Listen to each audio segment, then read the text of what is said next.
M ಬ್ರಹ್ಮ ವರುಣೇಂದ್ರ ರುದ್ರಮರುತಃ ಸ್ತುನ್ವಂತಿ ದಿವ್ಯೈಸ್ತವೈರ್ವೇದ್ಯೈಃ ಸಾಂಗ ಪದಕ್ರಮೋಪನಿಷದೈರ್ಗಾಯಂತಿ M ಸಾಮಗಾಃ ಧ್ಯಾನಾವಸ್ಥಿತತತ್ಕತೇನ ಮನಸಾ ಪಶ್ಯಂತಿ M ಯೋಗಿನೋ ಯಸ್ಯಾಂತಾಂ ನ ವಿದುಃ ಸುರಾಸುರಗಣ ದೇವಾಯ ತಸ್ಮೈ ನಮಃ.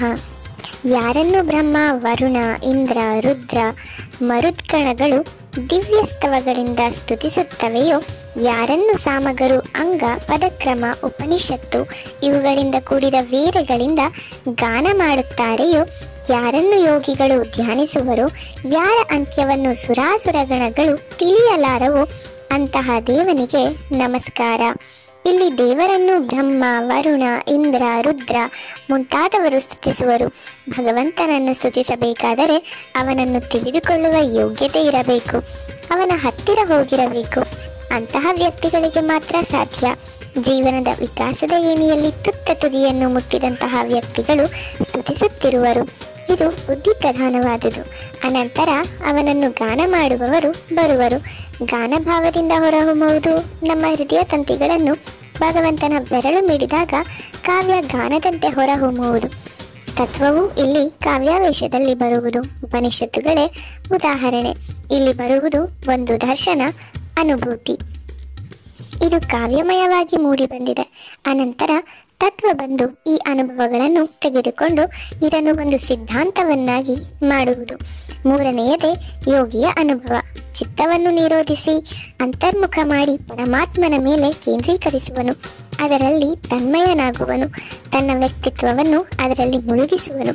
ಆ ಭಗವಂತನ ಮಿತಿಯನ್ನು ಅಸುರರು ಯಾರೇ ಆಗಲಿ ತಿಳಿದಿಲ್ಲ. ಅದನ್ನು ತಿಳಿದುಕೊಳ್ಳುವುದಕ್ಕೆ ಹೋದರೆ ನಾನೆಂಬುದೇ ಪತ್ತೆ ಇರುವುದಿಲ್ಲ. ಶ್ರೀರಾಮಕೃಷ್ಣರು ಹೀಗೆ ಹೇಳುತ್ತಿದ್ದರು: ಇದು ಒಂದು ಉಪ್ಪಿನ ಗೊಂಬೆ, ಸಾಗರದ ಆಳವನ್ನು ನೋಡಲು ಹೋದಂತಿದೆ, ಹೋದರೆ ಹಿಂತಿರುಗಿ ಬರುವಂತೆಯೇ ಇಲ್ಲ. ಇನ್ನು ಅದು ಎಷ್ಟು ಆಳ ಎಂದು ಹೇಳುವವರು ಯಾರು? ಹಾಗೆಯೇ ನಮ್ಮ ಶಾಂತಮತಿಗೆ ಅವನ ಆಳವನ್ನು ಪತ್ತೆ ಹಚ್ಚಲು ಅಸಾಧ್ಯ. ಒಮ್ಮೆ ಒಬ್ಬ ಘನ ವಿದ್ವಾಂಸನಿದ್ದ. ಅವನು ಹಲವು ಶಾಸ್ತ್ರಗಳನ್ನು ಓದಿದ್ದ. ದೇವರ ವಿಷಯವಾಗಿ ಎಲ್ಲವನ್ನೂ ತಿಳಿದುಕೊಂಡಿರುವೆ ಎಂದು ಅಹಂಕಾರಿಯಾಗಿದ್ದ. ದೇವರು ಪಂಡಿತನಿಗೆ ಅವನ ಪಾಂಡಿತ್ಯದ ಮಿತಿಯನ್ನು ತಿಳಿಸುವುದಕ್ಕಾಗಿ ಒಂದು ಉಪಾಯ ಹೂಡಿದ. ಆ ಪಂಡಿತ ಪ್ರತಿದಿನವೂ ಸಮುದ್ರ ತೀರದಲ್ಲಿ ಸಾಯಂಕಾಲ ಗಾಳಿ ಸೇವನೆಗೆ ಹೋಗುತ್ತಿದ್ದ. ಆ ತೀರದ ಸಮೀಪದಲ್ಲಿ ಒಂದು ಮಗು ಮರಳನ್ನು ಬಗೆದು ಸಮುದ್ರದ ನೀರನ್ನು ಕೈಯಲ್ಲಿ ಹಿಡಿದುಕೊಂಡು ಅದರಲ್ಲಿ ಹಾಕುತ್ತಿತ್ತು. ಪಂಡಿತ ಈ ಮಗುವಿನ ಆಟವನ್ನು ನೋಡಿ ಅಚ್ಚರಿಗೊಂಡು, ನೀನು ಏನು ಮಾಡುತ್ತಿರುವೆ ಮಗು ಎಂದು ಕೇಳಿದ. ಆ ಮಗು, ಸಮುದ್ರವನ್ನು ಈ ಹಳ್ಳದಲ್ಲಿ ಖಾಲಿ ಮಾಡಬೇಕೆಂದಿರುವೆ ಎಂದಿತ್ತು. ಆ ಪಂಡಿತ, ಇಷ್ಟೊಂದು ದೊಡ್ಡ ಸಾಗರವನ್ನು ನೀನು ನಿನ್ನ ಪುಟ್ಟ ಕೈಗಳಲ್ಲಿ ತೋಡಿರುವ ಈ ಗುಂಡಿಯಲ್ಲಿ ಖಾಲಿ ಮಾಡಬಲ್ಲೆಯಾ ಎಂದು ಕೇಳಿದ.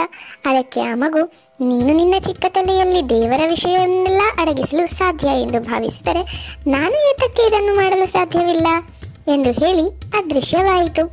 ಆ ಪಂಡಿತನಿಗೆ ಜ್ಞಾನೋದಯವಾಯಿತು. ನಮ್ಮ ಬುದ್ಧಿಯ ಗಜಕಡ್ಡಿಯಿಂದ ದೇವರ ಆಳವನ್ನು ಯಾರೂ ತಿಳಿಯಲಾರರು. ಆಳವನ್ನು ತಿಳಿಯುವ ಅವಶ್ಯಕತೆಯಾದರೂ ಏನಿದೆ? ಶ್ರೀರಾಮಕೃಷ್ಣರು ಮತ್ತೊಂದು ಉಪಮಾನದ ಮೂಲಕ ಇದನ್ನು ವಿಷದಪಡಿಸುವರು. ಬಾಯಾರಿ ದಾರಿಯಲ್ಲಿ ಬರುತ್ತಿರುವವನಿಗೆ ಒಂದು ಬಾವಿ ಕಾಣುವುದು. ಯಾರೋ ನೀರು ಸೇದುತ್ತಿದ್ದರು.